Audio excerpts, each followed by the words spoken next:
முதல் விஷயம், நாம தர்மத்தை பின்பற்றி காட்ட வேண்டும். இது பாயிண்ட் நம்பர் 1. பாயிண்ட் நம்பர் 2, இந்த தர்மம் நன்றாக வளரணும், தர்மத்தை காக்கணும்னா முதல்ல குடும்ப உறவுகள், குடும்பத்தை நாம ஃபேமிலி செட்டப்பை ஸ்ட்ரெங்தன் பண்ணணும். இன்னைக்கு என்ன பெரிய ப்ராப்ளம்னா, இந்த குடும்ப உறவுகள்ங்கிறது என்னன்னே தெரிய மாட்டேங்கிறது. ஒரு 3 உறவு வச்சுட்டாங்க. Uncle, anti, cousin. எந்த உறவா இருந்தாலும் இதுக்குள்ள வச்சுக்கோ. இந்த பெரியப்பா, சித்தப்பா, சித்தி, மாமா, அத்தை, அத்தை மகன், அத்தான், அம்மாஞ்சி, எல்லா உறவும் போச்சு.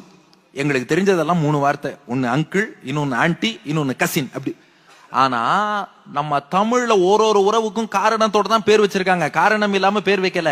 தன் விந்தை தந்தவன் தந்தை, தந்தை தன் விந்தை தந்தவன் தந்தை, தாங்குபவள் தாய், ஆக்குபவள் அக்காள், ஆள்பவன் அண்ணன், தம் பின் பிறந்தவன் தம்பி, தன் கை போல் உதவுபவள் தங்கை, பேரை உடையவன் பேரன். தாத்தா பேரனுக்கு வச்சிருவாங்க.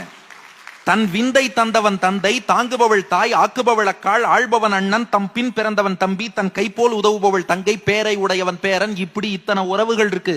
நாம என்ன பண்ணிட்டோம்னா, இந்த உறவு என்ன, இதன் முக்கியத்துவம் என்னங்கிறதெல்லாம் மறந்துட்டோம். ஏன்னா சனாதன தர்மத்தை பரப்பக்கூடிய ஒரே இன்ஸ்டிடியூஷன் எது? குடும்பம். மற்ற மதங்களை பரப்புவதற்கு நிறைய இன்ஸ்டிடியூஷன் வச்சிருக்காங்க. நமக்கு ஒரே இன்ஸ்டிடியூஷன் எதுனா குடும்பம்ங்கிற இன்ஸ்டிடியூஷன் தான் சனாதன தர்மத்தை பரப்பும்.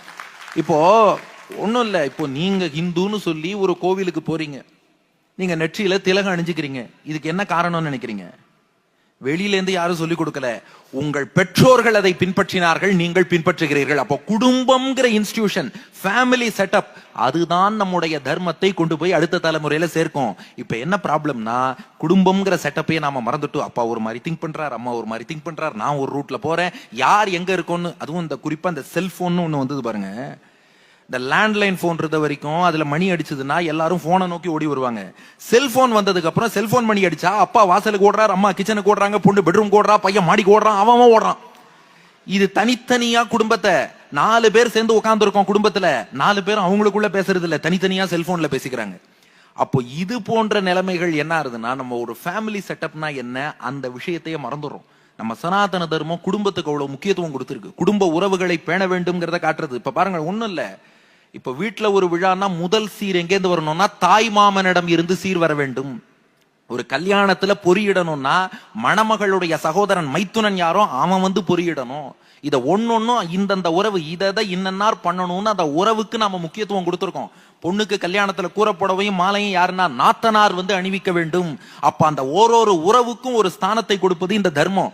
அந்த குடும்ப செட்டப்பை நாம மறக்காம சரியாக உறவுகளை பேணி பின்பற்றுவதுங்கிறது இந்த தர்மத்தை வளர்ப்பதற்கு 2வது வழி உண்டு. நாம பின்பற்றுவது